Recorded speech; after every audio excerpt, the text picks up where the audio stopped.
Broadcasting live from the IRSMedic studios, it's Parental Advisory. Welcome to Parental Advisory. Anthony, today we're talking about EB-5. EB-5. Very interesting. It's very interesting. It's yet another fascinating topic that I didn't know I'd be fascinated by. Now, what is EB-5? EB-5 is a program, and entrepreneurs, their spouses and unmarried children under 21 are eligible for a green card if they meet two qualifications: make the necessary investment in a new commercial enterprise in the United States, and plan to create or preserve 10 permanent full-time jobs for qualified U.S. workers within 2 years. Now, they originally created the program back in 1990 to stimulate the U.S. economy through job creation and capital investment by foreign investors. There's a couple guidelines you have to meet. The individuals must invest $1 million or at least $500,000 in what they call a targeted employment area, high unemployment areas and rural areas. A little controversy around that we'll talk about. They had originally started the program to start new enterprises only, but in the first 2 years, there wasn't much interest, which I find interesting.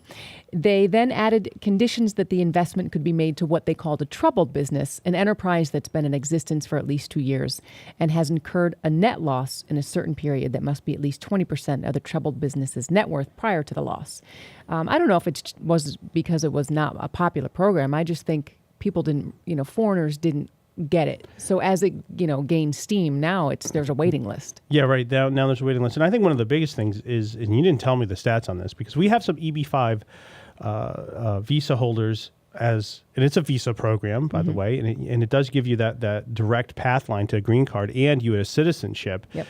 And you don't need to know, you don't need to know anybody to make it happen. You don't need to have family. You don't need to have a job. So all you need to do is have the money. Mm-hmm. And it's a really nice way to get a U.S. citizenship. And if you look around the world, and it's a pretty ingenious program when you think about it in the long term. If you look around the world about where you can get a good passport. Okay, now you were mentioning earlier there's one in St. Kitts. St. Kitts, where you invest, $400,000 in their sugar industry. Right, then you can get a St. Kitts passport. Mm-hmm. Right. Which, as a side note, a lot of people are doing because they're afraid, due to the new passport law, they may lose their passports for U.S. So they're investing in getting second passports. Right, and I do see, and I saw that there were some articles on that the IRS, and that is that's huge news right now. The IRS has the ability to revoke passports starting January 1st. It's going to take some while for them to get the processes in place, but it is something to think about because we handle big tax problems all the time. People owe millions of dollars to the IRS. And in all these cases, not one of them ever thought that would happen to them. And they're sort of alarmed at the quickness at how a tax problem can quickly get out of control.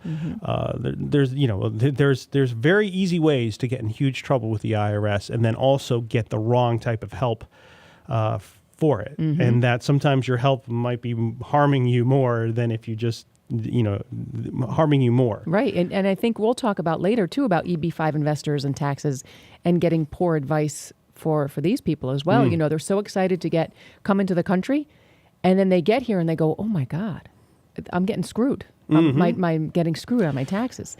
We will talk about that more. I mean, there's a lot of great things that came out of this. I was really surprised to read that EB-5 funding has helped to rebuild the Las Vegas economy. I mean, and you can see it. Las Vegas was sort of, I don't want to say failing for a while, but sort of lost the popularity. Well, you got married there, right? Yeah. And so you got married, what year was that? 1998. 1998. So what was it like in 1998? We stayed at the Luxor. Okay. And for people who know Las Vegas, that was literally the last hotel on the Strip. And now I think there's got to be another 2 miles of hotels past it. Yeah. When we were there, we stayed in one of the suites and they were building a new hotel next to it. But yeah, the Luxor was the last one on the Strip. And it wasn't a huge popular destination. I think now it's drawing in a younger crowd for sure. But when we were there, I mean, it was just, there was even families and things like that. But it wasn't as glitzy and glamorous as it's gotten. And it's always been glitzy and glamorous. But Now, the Elvis who married you. Yes. How was he? he was the fat old Elvis. Okay. So I was hoping to get the young, skinny, hot Elvis. Well, everyone wants Yes. that. I mean, Elvis wanted that. Yes, Elvis with that. The young, skinny, hot Elvises probably work on the Strip. And Yeah. the church we got married in was, a little off. A little the off. Strip. All right. So you would have to find, the young, hot Elvis. Yes. That was probably a different price point as well for that. Yes, a different package. Although he did serenade us. So they've seen a recent boom in Vegas, starting in 2013, using EB-5 funding to build new casino projects. So you've got the Downtown Grand, the SLS, formerly the Sahara Hotel, the Lucky Dragon, Dynasty Hotel, Casino, Clarion Hotel, and World Resorts. So 6 huge hotels Wow. built with EB-5 funding. And one of my favorite mountains in Vermont, Jay Peak. Yes. Which is just way up there and takes forever to get to, but it is really different than all the other mountains in Vermont. It makes you feel like you're in a different country. And then you do hear a lot of French-speaking people coming down from Montreal. Oh, cool. A lot of Canadians, and they're a little bit odd in line. They look like us, but they don't act like us. No, they don't. And they do a lot of they're different. That's They're all I'll different. just say. Yes, they're they're different from the United States. And so Jay Peak, they have, on their website, I mean, it's a pretty brilliant way. They've figured out to create revenue. You can get revenue from your skier visits, right, and your visitors, or you can get revenue from, and really, I think one of the big things is, this is really what needs to be talked about.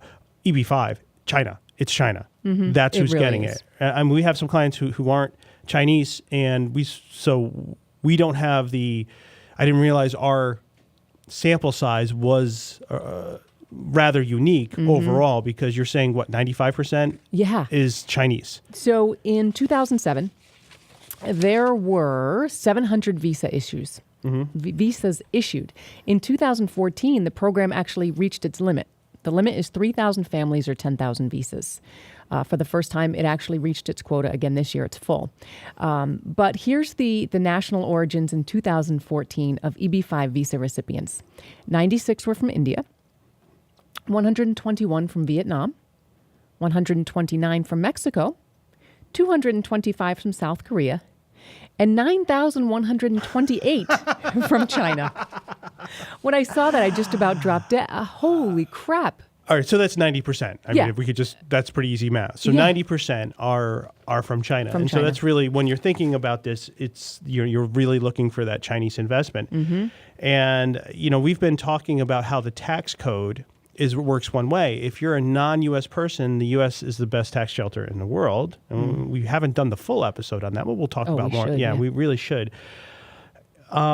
Because everything, and then this visa program, this is, again, everything is designed for a one-way transfer. Okay, you know what? You're fine making your money out in the world, but you're going to bring it to the U.S. If you're a non-U.S. person, there's benefit there's hooks to bring your money to the U.S. And if you're a U.S. person, there's punishments if you dare invest overseas, unless you happen to be a large multinational corporation and you have your lobby in Congress. So you're going to do okay there. Now I want to talk about go back to Jay Peak. So they've built, they have some smaller projects, and what you mentioned before, it was the troubled area. Yeah, either a troubled area or high unemployment areas. So Right. you're figuring Jay Peak probably. Yeah, and Jay Peak, and there's sort of two Vermonts. There's a Vermont that you probably have been to if you've ever gone. Then there's the other part of Vermont which isn't so pretty, and there's a lot of bad things. Did I ever tell you I interviewed for a public defender position when I graduated in law school in 2002 in Bennington, or 2003. Okay. In Bennington, so southern Vermont. All right. A little bit off the beaten path. There's really not any resorts. It's a very nice town close to Manchester, very beautiful, very stunning. And I applied for the job, and okay, they're telling me like this job doesn't pay a lot. I'm like, I know that. Okay. And then we just want to gauge your comfort level with certain types of clients. I'm like, okay, public defender. I know, Got a good idea. I'm like, I'm not, Not naive. So let's just talk about, and this is really true. Okay. So, like what they say about West Virginia? And, I said in an interview, I'm like, well, of course I know. I'm not going to say it. Yes. No, what? Then she's looking at me like, are you stupid? Like, oh, God, oh, no. I'm just like trying to be nice, right? Like trying to be nice. Like, it was a woman. Diverse culture. It was a woman. Okay. It was a woman telling me. She's just sitting me down, and it was a little Cape Cod house behind the main street in Bennington. Mm-hmm. And she just says, well, a lot of people doing things with animals and their sisters. This is how she's saying it, too. Did not. Yeah. I'm like, so you're talking about buggery and incest? Yeah. And it happens a lot. And I was actually surprised. Because Vermont, I'm like, this is me being exposed to the underbelly right. of that. Most people are familiar with the tourist Vermont. There's a whole the Burlington. It's so pretty. We should move up here. Nice what a great place. I can shop. Yay. And there's like, it's pretty horrible. And the drug use is epidemic. I mean, the heroin use is out of control. And there's really a lot of bad things. Because the thing is, in a state like Vermont, it's designed for one thing. It's for people who've made money somewhere else to spend it there. Come visit. You don't make money in Vermont. No. And so for people at the lower end, there's very few jobs that are, the only job you could be a housekeeper, you could be a bartender. There's very few jobs where you're going to be able to provide for a family. Mm-hmm. And there's very little way a ladder up. Yep. And so the drain on social services in a place like Vermont is insane. Wow. And the incredibly low, the incredible amount of just the horrible things that are happening because people will do really bad things when there's nothing else to do. Yeah. And I was told, okay, you take this job, it's going to be mostly domestic cases where it's going to involve something of a domestic situation, and it's going to be heartbreaking, and it just happens every day, and that's what your caseload is going to be. I still didn't say no, and they chose someone else for the job, but I also realized I'd have to take a second job in Vermont because it was so low. Wow. I'm like, well, in order to live, I'd need to get a job bartending, I think, in addition to this. To being an attorney. To pay my student loans back, I'd have to be an attorney, then I'd have to get another job. Okay, so I'll be working 80 hours a week.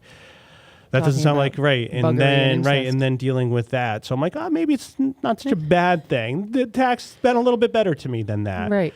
So in Vermont, back to Vermont, when we talk about JPEAK looking for the investors, and this is really when you talk about distress, because somebody could say, come on, give me a break, Vermont, a distressed area. Man, it's like you're not seeing the whole thing. So it is incredibly distressed.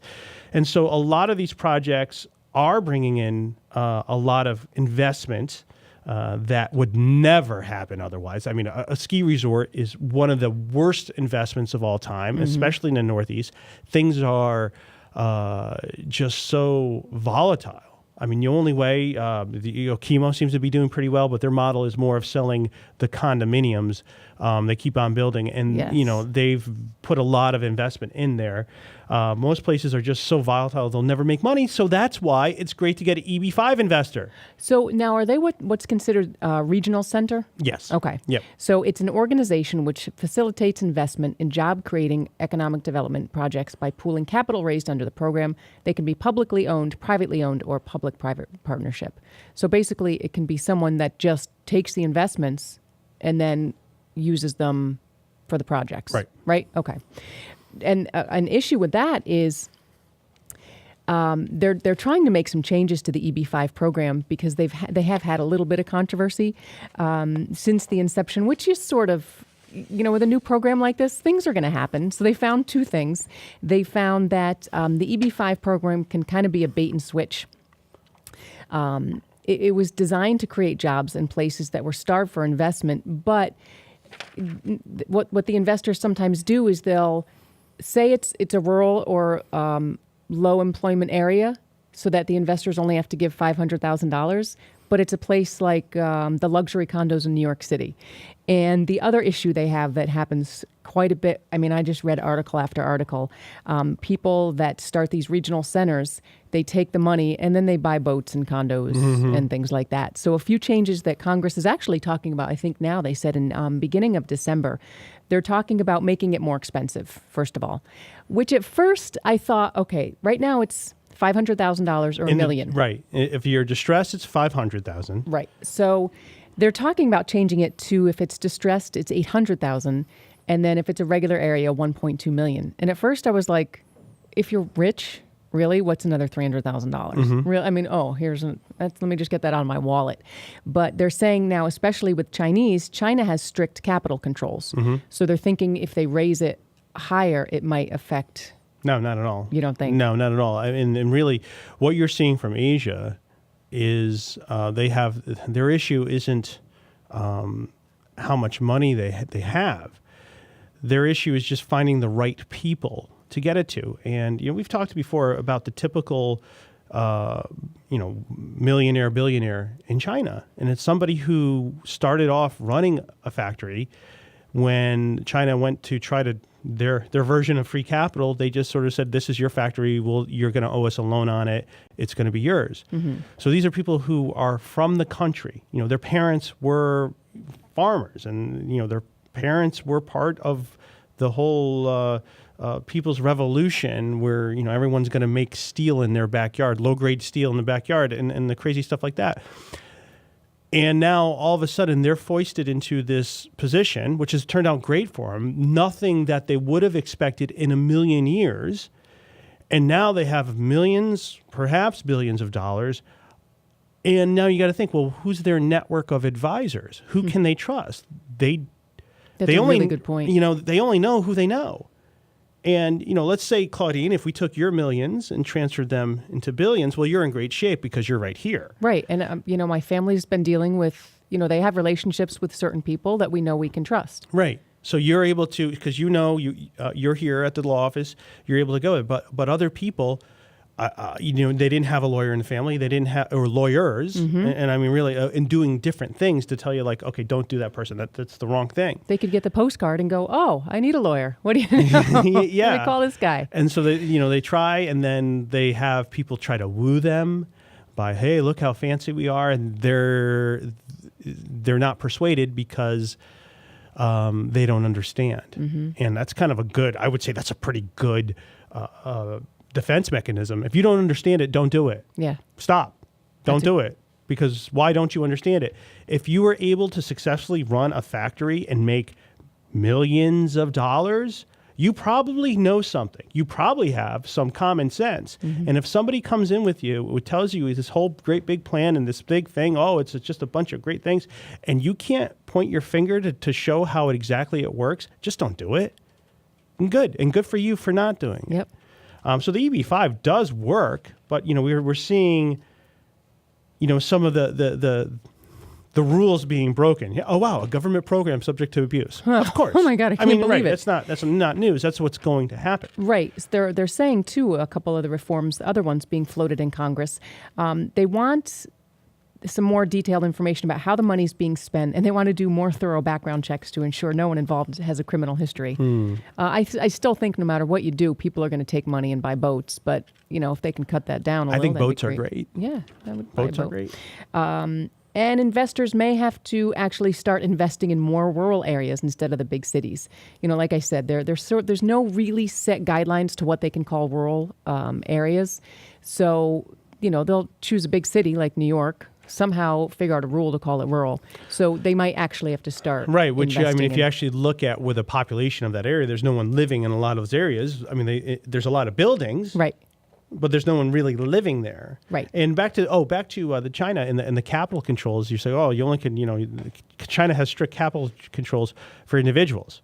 But trust me, there's no issue of moving, how you move large sums of money can be moved from China into the U.S. Let me just tell you that. And there's ways to do that. The clue right there is individuals. Yes. So companies can transfer large amounts of money. And it's a little bit different. Did you know a lot of things are done in cash? Really? Yeah, there's large amounts of cash. Pallets. Right. No kidding. Yeah, pallets. That just sounds like so. There's your problem. Breaking Bad type of Yeah, no, it's like storyline. there's your money. Yeah. I have it. now, how do I get it? Like, how do I get it into the internet to the other side to wire it? Yeah. How do I wire this? Yeah, so there's ways. There's ways, and it's legal. There's legal ways, and it takes a little bit of legwork to get it to the right place, but it can be done. So the capital controls really aren't the way. And and if you think about it, see, China understands what's going on. They get it, that all the money's, so this is what happens. So, okay, so, this is sort of China's plan. And I think they're realizing that they're on the wrong end of the stick here. All right, what we're going to do is we're going to be a low cost producer, and we'll create all this wealth, or we'll create this huge economy that will be selling goods cheaply overseas, mainly to the U.S. We're going to have our workers will be paid very little, and we're going to have high pollution because pollution, getting those, that's expensive. That cuts into your profit line. People are going to basically be miserable, and then there's going to be a few people who make millions and billions of dollars. And as soon as they have that millions and billions of dollars, they're going to look to leave, because who wants to live in a polluted state? I think I heard Beijing was shut down. Is that right, Shane? Like red alert or something like that. Now, red alert in Beijing. So it must have been bad. If China actually says, Wow. hey, don't breathe the air today in Beijing. Get your supplemental air supply from somewhere else. Then it must be really bad. And so that's the problem, is that China gets the worst of all possible ways. They have the worst jobs. And then as soon as there's that, like you're looking for that trickle down economy that does generally work, except when that wealth leaves your country, well, then it doesn't work. Then all you still have is there's nothing to bring people up. There's nothing to, there's still lower paying jobs that they might be fired because guess what? We found a lower paying country. Vietnam's a little cheaper. So bye. Yeah. We're going to open a factory there. It's a little cheaper. We're going to save a few. So that's really the problem of China, and they're trying to put these restrictions on. But the problem is that you can't restrict what companies do, because, well, companies of course are going to be sending money back to the United States. A lot of Chinese companies buy commodities from the U.S. They'll buy wood, they'll buy a lot of things, and then they'll value add back in China, ship it back to the U.S. So that Chinese company needs to send a wire to the United States. So you can't tell them they can't. And that's one of the issues. But now, is that person wiring money for supplies back? Or are they wiring money and now it's going, for a passport back, or a visa. bye. Thanks for the opportunity, China. I'm going to the United States because the air won't kill me there. So it can be a really successful program. Well, for the United States. Oh, yeah. Of course. Yeah. US first. It's for the United States, but you look at the gross misallocation of capital, because it's so skewed. And these investors aren't looking for the return. This is sort of a lost cause. You're like, whatever, I'm investing in it to get my U.S. citizenship. I really don't care what it does. And they're not aggressive. They're not trying to they just want to get their passport. They just want to get the heck over here. Right. I mean, because you're going to start a beef with the person who has, you're like, yep. And so, right, wouldn't you just love to have that? I have all these foreign investors that really can't push me around with my investor, and they're not really looking for any return. Right. So, you're having from a economic standpoint, it's a really horrible program, because there's no demand that money actually work. It can go to vanity projects and things that just don't need a return. Right. And to go to, things in the middle of nowhere. Yep. Where few people will actually ever use them. And by the way, the J Peak did do that huge investment into a water park center. And I saw it, and they did an indoor water park. I had a dream that we went to a water park. Was it? That's really weird. It was in Vermont too. That's really weird. It's massive, and so at one end they get all this EB-5 money for free. You don't need to give a return. And I've been told, I was like, oh, that'd be kind of a fun thing to do. And I've been told, like, the cost, it's like, why don't you just go for a luxury vacation to anywhere? Anywhere else. It will else. be cheaper. Anywhere else. Just get your family first class tickets and go for a vacation anywhere else. where maybe you don't need an indoor water park because I've heard it's like insanely expensive. Just insanely. All right. So now what I want to talk about is when you say you're Chinese, you invest, you get your green card, and you come over and you're like, yeah, I did it. Woohoo! Success. That's not necessarily true. There's a lot of things that they may not be aware of when we talk about taxes. Huge traps. Huge Yes. traps. Yes. And the first thing you said is universal tax jurisdiction. So our tax system is very different from China's. What they may not realize is their worldwide income then becomes taxable. Holy crap.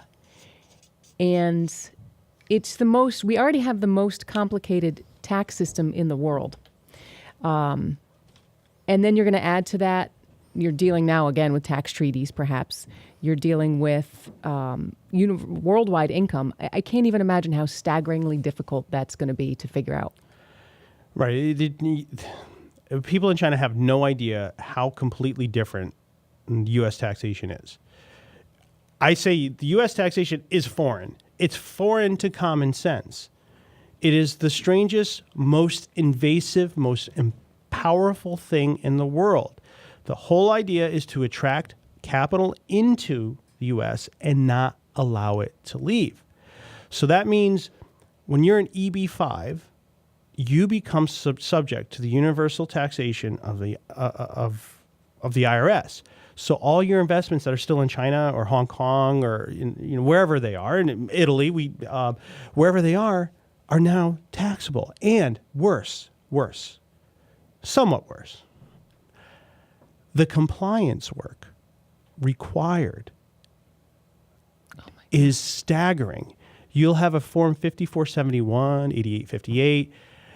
Those are really the big ones for partnerships, and 5471 is for corporations, 8858 is for partnerships. They are breathtakingly complicated, even for small companies, even for just small companies.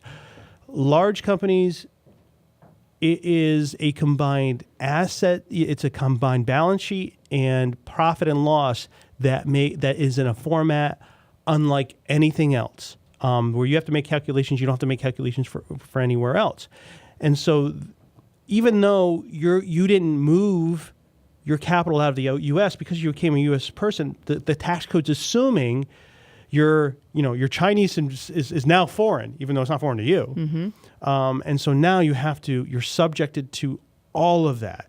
And whatever taxes you paid in China, whatever you paid anywhere, that's fine. That's fine. And maybe you'll get credit for it. It's a maybe. It's not a guaranteed. You might get credit for it, and it depends on the treaty, and it depends on what it is, and it depends on what can be done. But there's no guarantee that you won't be taxed twice on it.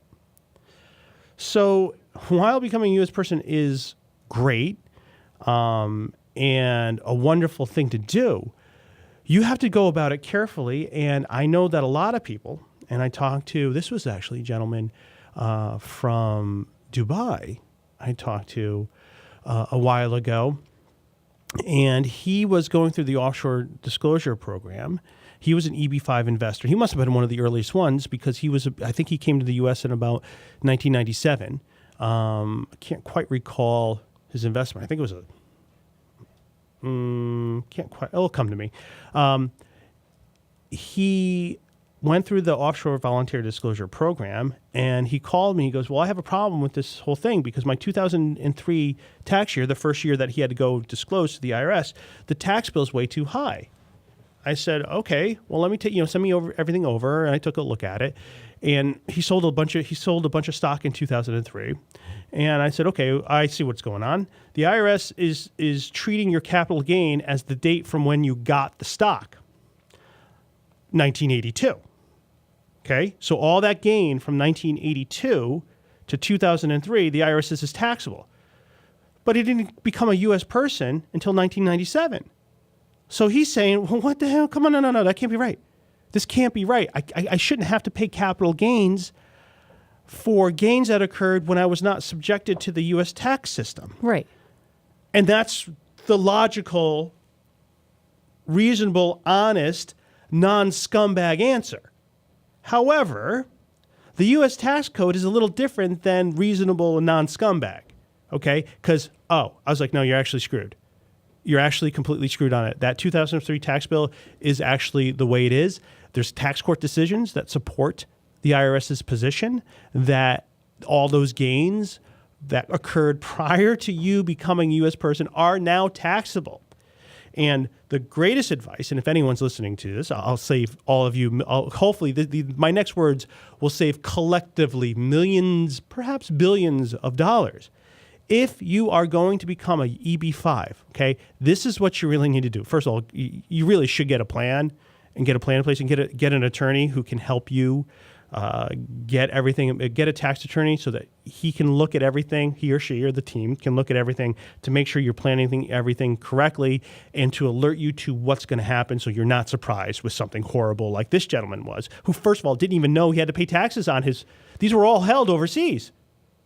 They were all held overseas, and so he didn't even know he had to pay taxes on them in the first place. So he finds out he has to pay taxes, and then he has to find out he has to pay taxes on gains that occurred when he wasn't even subjected to the U.S. tax system.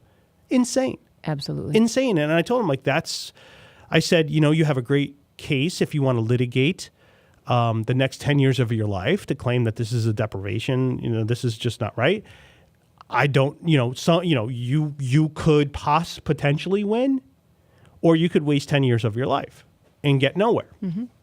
It's just an insane thing. And again, who is that lobby group in Washington, D.C. who's going to say, hey, who's getting a really unfair shake? Those EB-5 investors were fleecing already. Yeah. I mean, that's really the thing, is that they're looking, the government is looking at you as somewhat of the mark or the chump to say, these guys will do anything to get out of China. These guys will do anything. And so we can totally screw them. What's their choice? What are they going to do? They're not going to fight us. Yeah, what are they going to do? So we're going to subject them to universal taxation. We'll charge them for gains that they didn't have during their time. And that's just the way it's going to be. So again, my quick advice to anybody is you really want to think whatever you owe before you get your EB-5, you really might want to sell it and buy it back right before, because right then now your basis will be your buyback. You're trying to get you want to step up your basis to the time you become a U.S. person. Therefore, you'll only be subject to the gains you're subject to while you're a U.S. person. Right.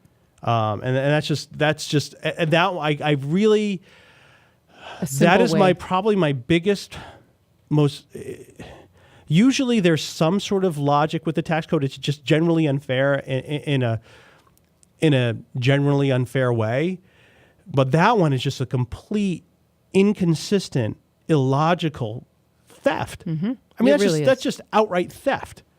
They weren't U.S. persons, and that somebody who at least got the right advice, that advice becomes $1 million advice, and it's so simple. Yep. So the person who does that gets the right advice, they get to save it, and the person who didn't know, guess what? Give us your money. Take your lunch. And like the US. Right, and we're going to take your lunch. In this case, it was really terrible for the gentleman. I mean, I felt absolutely horrible for him. He lost so much money on something he didn't know because he didn't get the right advice at the time. He had to pay interest from that 2003 huge tax bill because all his other tax bills were nothing. I mean, they're tiny compared to that. He had that huge, massive tax bill from 2003 and all that interest. And so, oh my God, there's just no justice. You don't expect justice from the government. You have to create your own justice. There you go. That's really what it is. And that's by having a team. They're not going to be fair. They are not going to be fair. You have to have someone who's going to be on your side all the time, 100% on your side. And that's just one of the easiest things. And then, because we're not done. Okay, so we got to universal tax jurisdiction. Mm-hmm. I'm telling people about the hidden capital gains, telling people about, and your corporation in China or wherever it happens to be is going to be subject to U.S. taxation once you become a U.S. person. We also have to think about FATCA, right? Mm-hmm. Now, we say FATCA doesn't apply in the U.S., as long as you're not as long as you're a non-U.S. person, the U.S. is the best tax shelter in the world.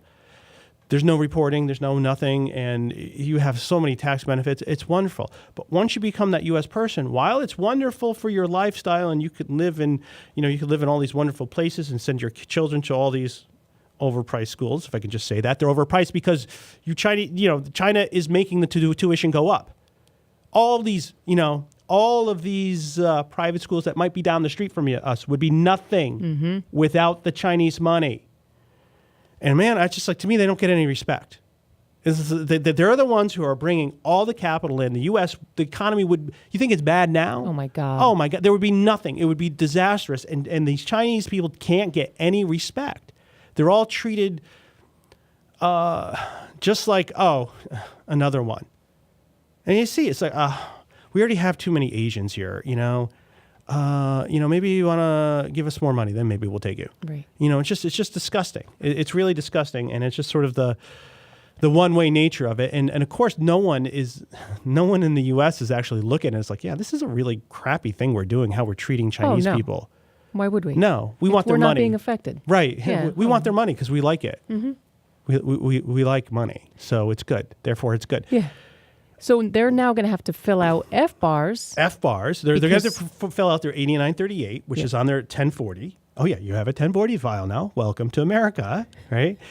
Here's your 8938 that you'll have to report, and that's a little bit different. That has similar information to your F-bar, but also additional and overlapping information. In your F-bar is your FinCEN Form 114, which they officially changed to that name, but they still haven't changed it. They're still calling it an F-bar. They can't keep it straight. And your F-bar penalties for failing to report an account in which you have signatory authority or control over, because a lot of people file F-bars. They're like, oh, yeah, I know I need to file an F-bar. I was like, okay, but you didn't file all your accounts. Well, what do you mean? Well, this account here, your signatory. Yeah, but it's not mine. It's my brother's, or it's a company's. Oh. Well, that's nice. We talked about that, too, with the inheritance. Yeah, right, with inheritance. Yeah, if you're a signatory, you've got to do F-bar on inheritance as well. Right. So, it's like if you file an F-bar, my chances, if I was the IRS, and I don't think they're listening. Hopefully I've turned them off by this point. And if I was at FinCEN, I know what I would do. If I was looking to audit people for F-bars, who would I go for? People who fire the F-bars. Because I know there's a good chance you didn't do it right because there's so many little tricks. Yep. Your CPA or yourself, you thought, oh, this is all I need to do. But you didn't put your foreign life insurance policy down. That's actually not a life insurance policy for IRS 7702. And you probably didn't put down a foreign pension. There's a lot of things I could probably find that you didn't put down because if you have a foreign account, the chances of you having other types of foreign accounts or being a signatory on maybe your parents' account is huge. I'm like, oh, this would be the most ripe land. The chances of you not having everything right and getting that legal advice that's correct, there's so many traps to it. Yep. That's exactly where I go is people who have filed F-bars. Because most people are starting to hear about it now. And I think what we're getting more of the calls from are people who file, oh, yeah, I knew I had to file an F-bar. I thought I had to do it once, which is kind of a reasonable, hey, file your F-bar, declare your accounts to the IRS. Yeah. Okay, sure. Yeah, here you go. All right, well, nothing changed. Why would I need to declare it every year? If you think about it, right? Yeah, it's that makes sense. Same place. Or maybe you do it if you get if there's changes. Yeah, I got a new account. Same bad time, same bad channel. I already reported this account. Why do I have to do this every year? If you think about it, that makes it's like hey, so. This guy filed last year, but he didn't file this year. Let me go after him. Maybe I can get some penalties. Right. So your database doesn't hang on to information. Is that what it is? Like, well, come on. You reported that in 1997. How do you expect us to retain that information? I mean, we need you to constantly do it. Yep. I mean, that's a pretty fair assumption to make. And then they just sort of like, oh yeah, I did that one year, and then I just sort of forgot about it the other year. And well, that's not. That's not good enough for them. They're going to want it. They're going to want to see it. Yep. So your F-bars are horrible because they're subject to a 50% account value penalty. The IRS can assess multiple times. Oh. Also, for not filing your 5471, you have a $10,000 penalty for the non-filing of it per year, which I guess isn't that bad in relation to the F-bar penalties. However, what happens when you don't file that, the IRS has forever to assess you taxes. So they can come back years later to say, you owe us billion D muddies from back then, and now the interest on it too. So we want the interest. Give us the interest, yep, and that's just the way it is. Then on top of it, $10,000 penalty. An extra 10. It's like the cherry on top. Because. And a side note from Julia she let us know that EB-5 visa holders file a non-resident alien tax return until the applicant is granted as a green card holder. Unless he or she meets the substantial presence test, then he or she is required to file resident alien tax return. Right. To make it even more confusing. Well, yeah, and that's actually, I think, thanks. Yeah, thank you, Julia, for that.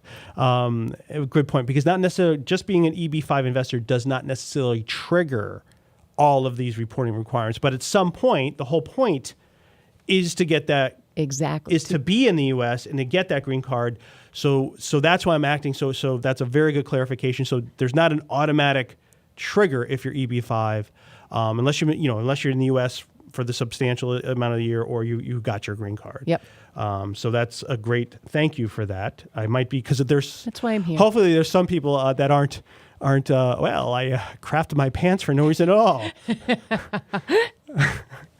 Hopefully they listen all the way through. Hopefully listen all the way through. Right. All right. So I just want to repeat that information you said, because I think it's worth repeating.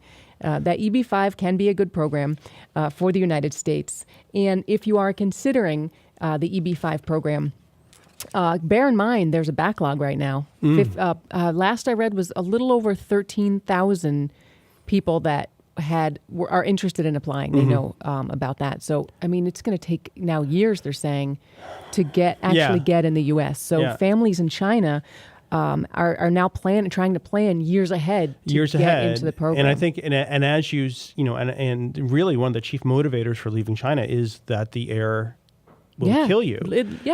So I mean, this red alert today, now you have some families in China saying, okay, we really need to get out of here. So they're planning ahead, and I think what's beneficial about that planning ahead is to do exactly what you said, sell what you have. Unless you want, maybe get some, if you have some investments, you should get some advice, but at the minimum, sell it and get it back, at least before you become a U.S. person. That way you're not, there's no hidden thing. Yes. Overall, you need a big plan. And a lot of times the immigration attorneys don't necessarily know everything about U.S. tax. There's a lot of people who've hired, most of our visa holder clients are H-1B visas holders. And they had an attorney who got them the whole package. And it sort of cracked me up, because when you get the package, you see, they showed me the package their attorney gave them, and then the package from the United States. Congratulations on your visa. And it says things you should know. Nowhere in it does it say, oh, by the way, your bank account's back in India. We're going to tax those. Yeah, we're going to tax those and report your FBAR. We're going to penalize you. Nowhere in there. And I think I did some research right after that to see if the IRS updated, or the Department of Naturalization, I think that's who does it, sends it out, updated, and they didn't. Oh, so wow. It's still, there might have been a thing like, and be sure to check this very popular website, irs.gov, for information, but it's not. They still do not make it clear to visa holders, like, okay, this whole new tax world came to you. Yes. And because there's certain types of visas, and Julie did a great article on here, Julia Zai, who works at Parent and Wynn. She did a great article on all the various visa holders, on where you trigger, and that's on IRSMedic.com. If you just type in visa at IRSMedic.com, it will be the first article that pops up. And it will go over the various visas. Because not every visa holder, even if you are meeting the substantial present test, triggers the universal taxation and FBAR reporting. Yeah, she's got a very specific table. So, awesome. I mean, to not think your H-1B visa or EB-5 wouldn't trigger it is kind of reasonable, because there's some types, and I think one of them was the religious visa. There's a religious, she really did a thorough job. I would hope. I was looking, I'm like, oh wow, we haven't run into a lot of those. But a good point you bring up is I had read some articles by immigration attorneys, and you think about how involved the knowledge they have to have is immense. Yeah. So no, they're not going to be as familiar with the U.S. tax code as they should be when giving people advice about it. Yeah, I mean, immigration law is hard to get it done right, and those guys are worth everything, and they just can't know it all. No. I mean, that's just unreasonable. That'd be like asking you as a tax attorney to know everything about immigration. You can't. Right, and I think maybe that's probably the biggest bias. I think of someone coming from a different country, and I think maybe it's just a bias that people have. Well, I'm asked attorney questions all the time, general law attorneys. I don't do that. I don't know the answer, Or, okay, years ago I did a case like this, and this is what I can kind of remember. People ask me things on probate administration, and I'm just like, I don't know. That person did a probate himself. Go ask them. I think they know, because I don't know. And that's the thing. You could have someone, at the top of their field in the law, completely ignorant about a very basic question in another area of law. They simply don't know it. There is so much law in America. There's so much regulations in America that no attorney is going, every attorney is going to have a kind of a blind spot of something where it's like, I really don't know that. I really want you to get a different opinion. No. I'm not going to do this as a favor for you, because I'm not doing you a favor by doing this. This is going to harm you because, as my example of, hey, just if that attorney just told him, hey, sell everything you have, buy it back. Oh, yeah. And it's a simple thing. And I feel kind of bad for everybody. It's like, geez, that attorney probably would have wanted to tell a client that if he knew that, right. Or say, hey, you know what? Yeah, this is a big thing. Why don't you just get to a specialist? Yeah. This is a really big thing that could make you hate me forever. Right. And I'm thinking that the EB-5 backlog might be one of the best things happening right now for everyone, because it's going to give them more time to get prepared. Before it might have been, oh my God, I have to get out of China, and I'm just going to get EB-5 and hop out, get my visa, and be happy. And they're a little desperate. So now perhaps what we'll have is we will have people that, since they have to wait a couple years, are now getting a team of people. Yeah. I mean, not just an immigration attorney, not just a tax lawyer, but, a whole bunch of people behind them, so they're educated and they make the right decisions. Yeah, and I would also recommend people that are one of our earlier podcasts with Bill Loftus. I'm seeing him tomorrow. I'm going to go visit him tomorrow. Always exciting to see him. We talked to Bill Loftus, and there are great ways. He's used some programs, and he's somebody we highly recommend if you're going to go on the EB program, so that you come over correctly, and that there's benefit. I mean, there's significant benefits to being in the U.S. There's no doubt about it. And with some real planning, you won't have horrible, nasty surprises, and you won't have a tax bill that is just sort of tapping away at your worldwide wealth. That's, unfairly, and unfairly so. And also, most people, typically a lot of Chinese want to move to beautiful California. I mean, that's why a lot of those high-end properties keep going up, up, and up. They'll come, a lot of them will, they go to the higher-end places.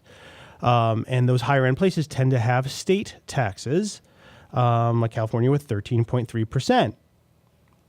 And they kind of want that on your global wealth. So, being able to avoid that 13.3% just for California, there's ways to do that. Or, because that's really where they want to live. They want their kid to go to Berkeley or wherever. They want to live close by.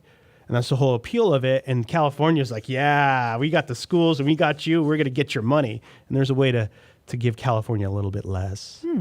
Good to know. Yeah. So that would just have people take a look at that podcast we did with Bill Loftus. What episode was that? Jeez. Oh, gosh. That was off the top of my head, I don't know. Earlier ones. It was definitely one of our earlier ones. We've got to get him back in here. But yeah, I would say check out the podcast with Bill Loftus, and make sure you visit IRSMedic.com to read that article that Julia did. Again, just type visa into the search box, and it's very, very informative. I think will help a lot of people. And we will also have an article on IRSMedic.com with more information about this, so check that out. And thanks for listening to Parental Advisory. Thanks for joining Parental Advisory, hosted by Anthony Parent, produced by Claudine Gindel, that's me, engineered by Chris Chen. For more podcasts, visit our website at parentaladvisoryshow.com and like us on Facebook to submit story ideas. We'd like to thank our sponsors, IRSMedic.com, the law offices of Parent, and Wynn, LLP, real tax attorneys for tough tax problems.